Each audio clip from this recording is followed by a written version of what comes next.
What a performance just a couple of weeks ago in Perth. An incredible win over Josh Emmett. Dare I say, his best win and performance to date. He is the pride of Mexico. He's the one and only El Pantera himself, Yair Rodriguez, joining us right now. Yair, how are you, my friend? I'm doing great, brother. How are you? I'm doing great as well, and thank you for joining us. Can I mention where you are, or do you want to keep that under wraps? I wasn't sure if that's public or not. No, I'm okay. I'm okay with whatever. Yeah. You're in Switzerland right now. Yes, that's right. What are you doing there? We just got here. I'm with my friend Marco Beltran. He's preparing himself to fight in Juarez, March 9th. He's fighting for the belt as well.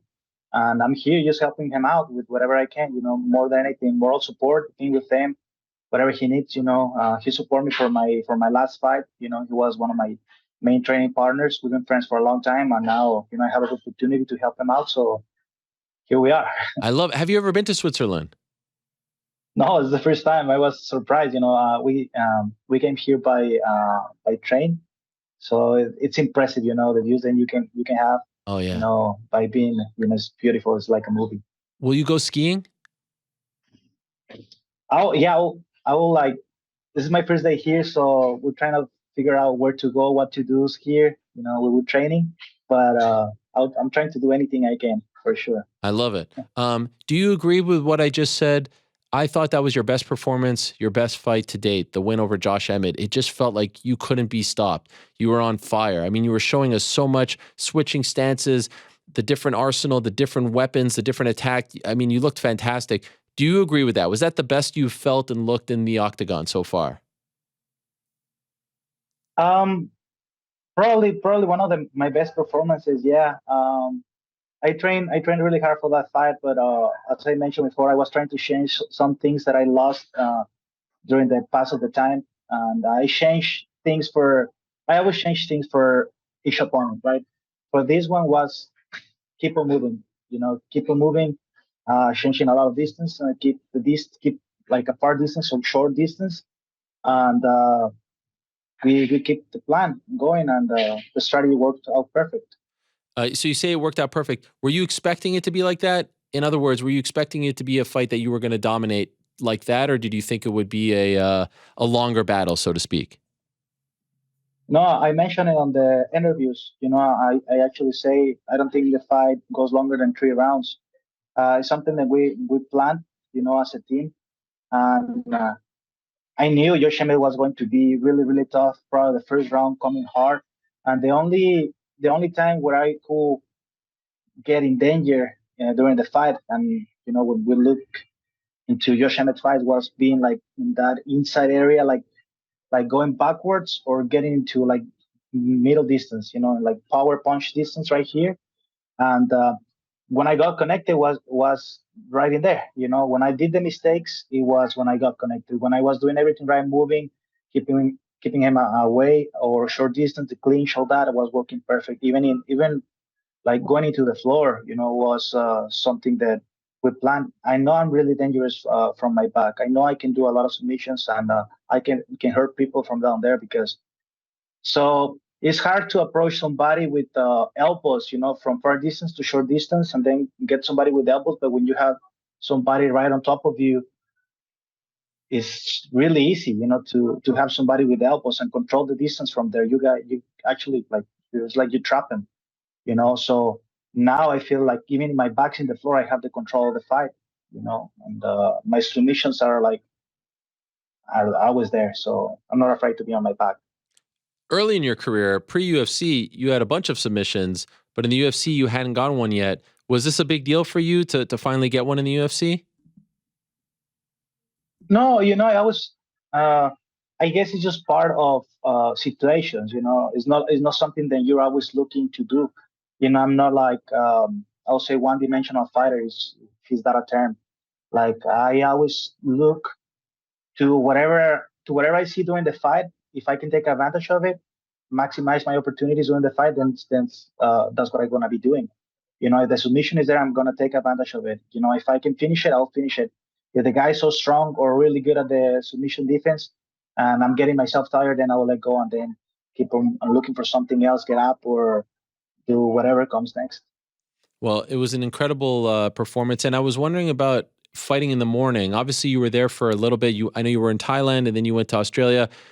What did you do in terms of your sleep while you were there? Like, were you waking up super early? Because I still find it crazy that you guys have to perform at such a high level, and wake up so early and then go to the arena. It's all very unnatural. So, what did you do? I was in Bali actually, Okay. and everybody was so nice to me. I had a beautiful gym, Soma gym. It was Soma Fighting Club. It was amazing. I had a chef that lives in Bali, Chef Larios. Oh, He was legend. there to help me out. Yeah, to help me out for everything. So everything was actually really, really smooth and easy. Everybody makes it so easy for me. And yeah, we woke up early. I always wake up early in the morning, like around 6 in the morning, even earlier than that. That's not a problem for me. The first days, probably the first 4 days of acclimating to the time difference, Mm. it was like really tough. It was really, really tough. But after that full day, I felt like I was in my home. It's normally 3 or 4 days, and you feel like shit. After that, you start feeling like normal again. So I had plenty of time, 2 weeks before the fight, to get adjust to the time, and everything worked out perfect. It's an interesting situation that you were in because you get this great moment, great performance. You get the belt, but then the featherweight champion is fighting right after you. It's not like he was injured and not fighting for months. So could you tell us how you feel like when you got that belt? Did it feel like I'm a champion? Did you feel that? Did you feel like, okay, this is what's going to finally get me to the undisputed championship? What were the emotions like? Well, I cannot express with words what I felt that moment. Of course, I was really happy, and you seeing that belt around my waist and with my family, it felt like real. It felt like I was true champion. I've been putting a lot of effort into this, not to feel like I deserve it. I'll be disrespecting all my coaching, all my friends, family, people that believe in me, training partners, if I don't feel that way. I know there is a current champion, that's Alexander Volkanovski. And of course, as I said before, I'm looking to fight him. If he doesn't want to defend or whatever, that for sure will make me the undisputed champion. But I'm here to fight. I always say this. I'm here to fight anybody. I know Alexander Volkanovski is super tough, but it's one of those fights, like you say, you're always looking to push forward, somebody that is going to bring out the best from you. And I think Alexander Volkanovski is that guy. And I can wait to finally face him. Did you watch the main event? No, no, I didn't. I was busy backstage. I was busy backstage, taking some pictures, doing some interviews, and talking to the people around me, that I partially watched the fight. I was like literally doing the interview and watching parts of the fight, keep on going with the interviews and stuff. So I didn't get the chance to really put attention to it. But some moments looked like Volkanovski was winning. Some moments looked like Islam was winning, and I couldn't really like put attention to it. So I'll have to really go back and look the whole fight, and So even since from my perspective. even since you haven't watched it. No, no. I mean, I have a lot of time to do that. There's Okay. no rush right now. So That's fair. That's fair. I'm sure you've seen like all the talk afterwards and whatnot, and it does seem like he really wants a rematch. Are you worried that they're going to do the rematch, or have you been told, or your management, anyone told, like, no, don't worry, we're going to do you versus him? How are you feeling? What are you hearing? nothing yet. I think it's just too soon to hear something like that. But whatever. At the end of the day, if he decides not to defend the title, that'll make me the undisputed champion. Why? Because I'm gonna defend the belt against somebody else. And what's gonna happen? I'm gonna be the undisputed champion. If he decides to come and fight 145 pounds again, then whoever wins that fight will be the undisputed. So regardless of the situation, it's one of those situations that are like you have to fight again. That's why I didn't want to take the Yoshimi fight, because he's a beast, and of course in this you need to be really smart in this game. It's not like, because everybody's tough in this game. Don't get me wrong, everybody's tough, but you gotta be smart enough to know where, like, okay, I can just go and fight Alexander Volkanovski instead of having to go through a tough opponent, because I felt like I deserved the opportunity, and now I have to face Josh Emmett, who's a beast. and I need to go through him to get to the title shot. And now, if Alexander Volkanovski decides not to go down 145 pounds, then I'll have to fight again to get the undisputed belt. Hmm. I feel like your next fight is going to be against Alex because I know he wants the rematch, but Ramadan is coming up, and I don't think Islam's going to fight before or even immediately afterwards. So, and Alex says he wants to fight relatively soon. So I feel like they're going to do you versus him to unify the titles and figure it out once and for all. And then he can move on and see what he does. My question though is, are you okay with turning around relatively soon? It's not going to be, April or so, but I could see a scenario where maybe they ask you May or June. Is that too soon for you or is that okay? No, I think I'll be okay with whatever comes first. I'll have to talk to the UFC. I was trying to push for Mexico City, because that would be Yeah. amazing for me and my people, of course. But I'll be happy with May, June, or maybe even when it's International Fight Week. It's in July. July, Yeah.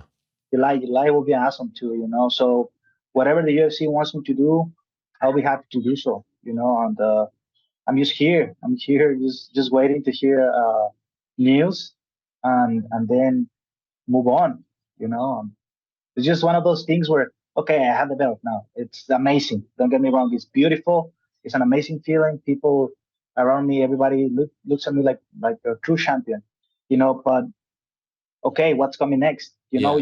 I always say this, you gotta move on from your losses fast, but from your wins, you gotta move faster, Wow. move on faster, because okay, I already won. That's it. No, not a big deal. Okay, what's next?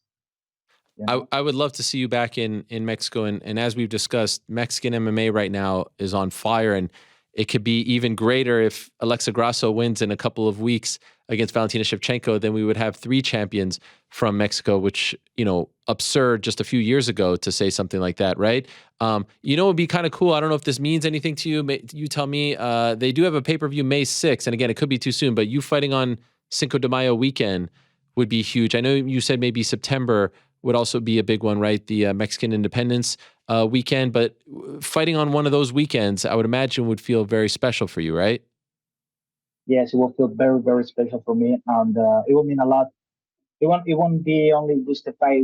It will have a meaning, even more meaning, behind the fight. But things sometimes things don't work like you want to want them to work.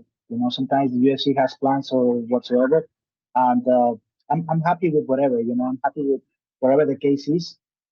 Alexander Volkanovski. I was talking to Alexander Volkanovski's manager in Dallas. We actually posted a picture, and he was like, "Will you want to fight in Australia?" Like, yeah. And like, who you would like to face? Like the champ, of course. He's an amazing fighter. I respect him a lot. And hopefully, I get the opportunity to face him. Like, will you go for real? Like for real? And then, I end up fighting, but against somebody else, Yeah. Josh Emmett in Australia. I said I was going to go and fight there. I went fight there, win the belt, and now the only thing that I want to do is unify that belt.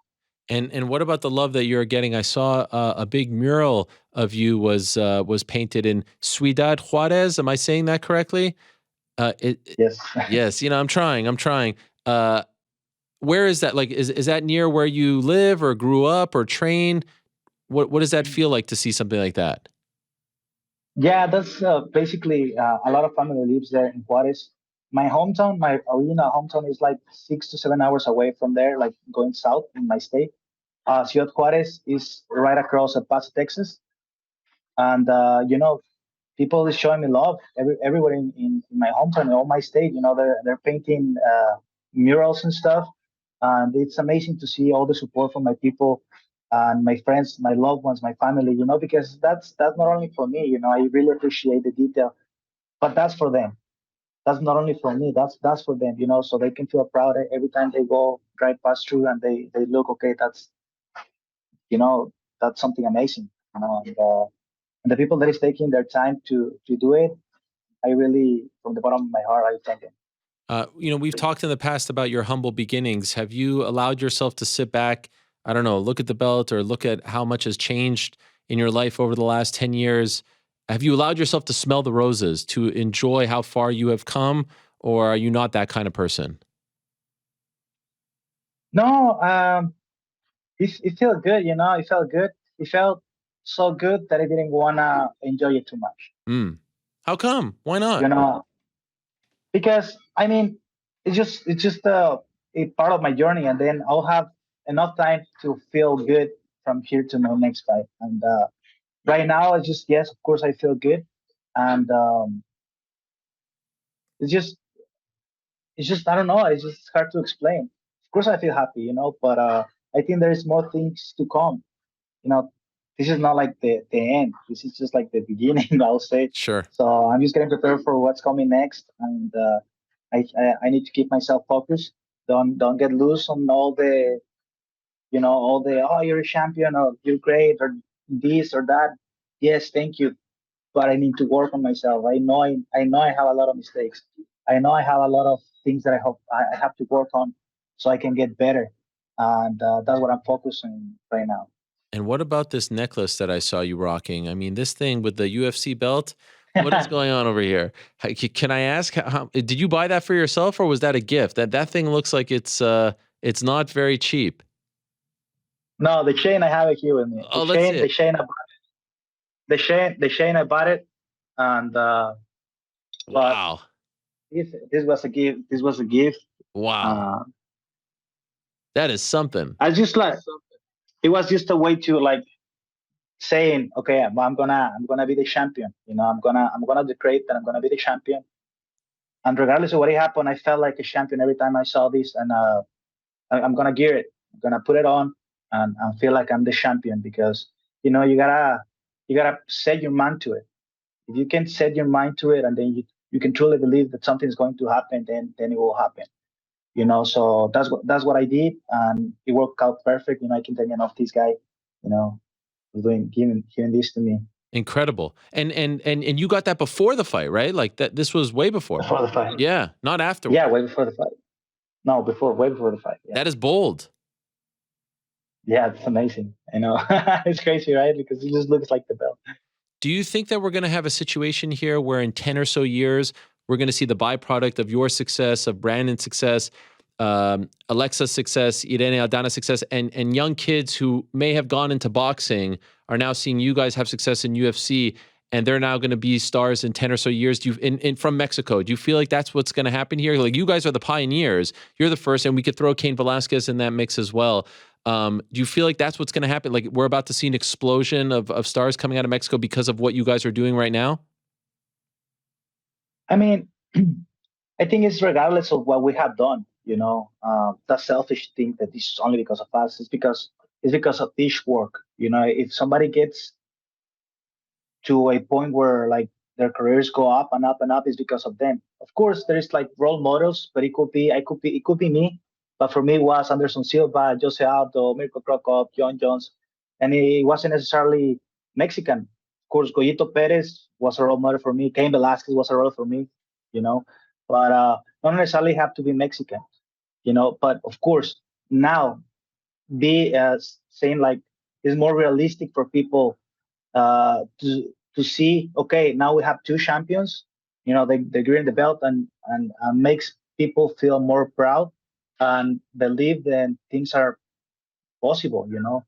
Because where Brandon Moreno comes from, where I come from, there is not much things going on. There's like the sport is like barely growing. There's a lot of information that it has to be teach to the young generations and stuff. So it's gonna take time, but I'm sure it's gonna build up to a point where a lot of good Mexican fighters will pop up from different places in Mexico. Have you allowed? I know you say you didn't watch the fight against Islam, but Alex has looked so good at 45, right? He hasn't lost, undefeated in the UFC. Do you think already about what you need to do to beat him? Like, do you have thoughts in your mind about his weaknesses, about what you can do? Your striking is so dynamic, so different. If you look like you did a couple of weeks ago, what a fight this is going to be. Have you allowed yourself to start thinking of that? Yeah, it's just like flashing, like flashes of okay, he does this or that or whatever. Like start visualizing uh, the pros and cons of doing things that I do. Probably take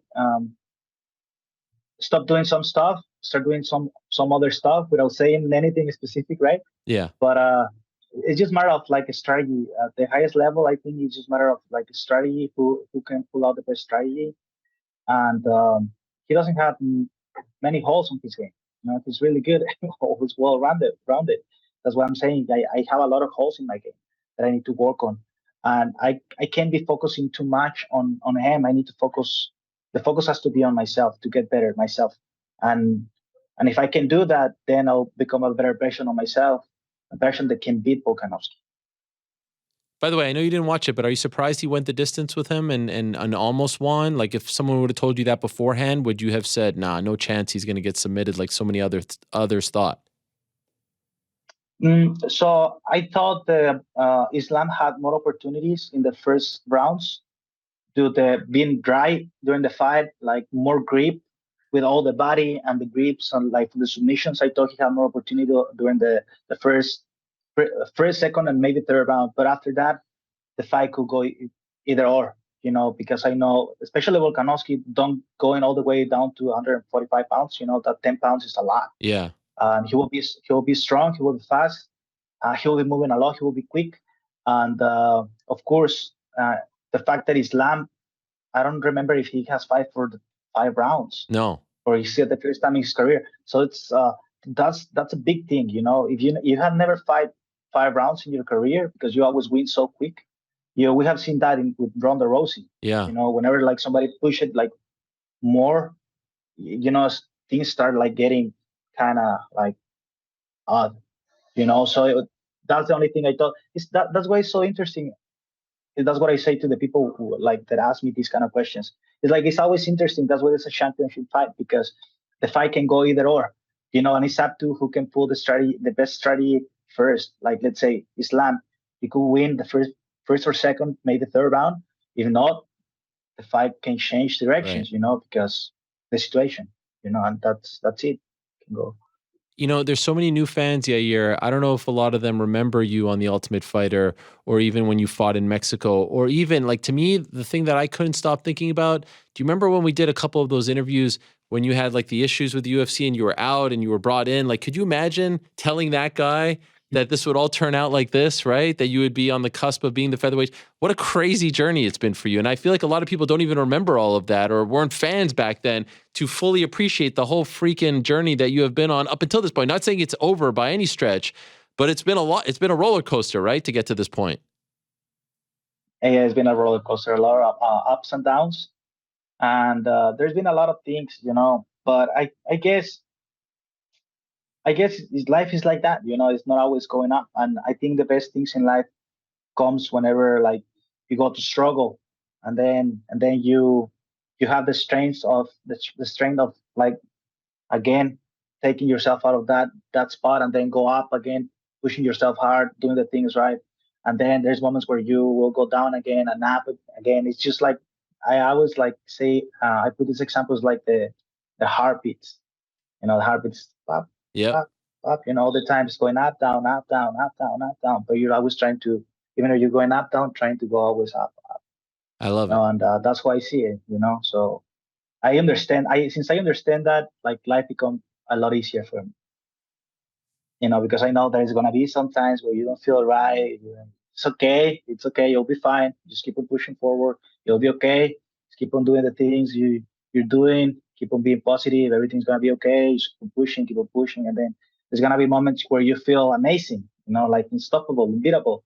There will be moments where you feel like, man, I feel I don't know, but I'm gonna keep on pushing. I'm gonna keep on doing this, and you know, good things come.